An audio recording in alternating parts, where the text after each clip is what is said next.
আসসালামু আলাইকুম। আমি লায়ন গোলাম রহমান বাবু। আমার বাবা ইঞ্জিনিয়ার নাজবুল আলম সলিমপুর ওয়ারলেস কর্মরত ছিলেন মুক্তিযুদ্ধ চলাকালীন সময়ে।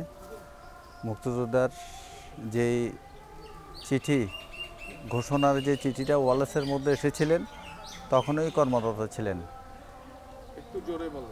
আমার জানা মতে আমার আব্বা বলেছিলেন যে তখনকার সময় ইঞ্জিনিয়ার কাদের আঙ্কেলও ছিলেন। কাদের আঙ্কেল সহ বয়েসটা ওনারা স্বাধীনতার ঘোষণার যে বয়েসটা চিঠিটা এসেছিল ওয়ারলেসের মাধ্যমে, সেটা ওনারা রিসিভ করে ঘোষণাপত্রটা যেখানে কালুরঘাট বেতার কেন্দ্র ওখানে পৌঁছে দেন।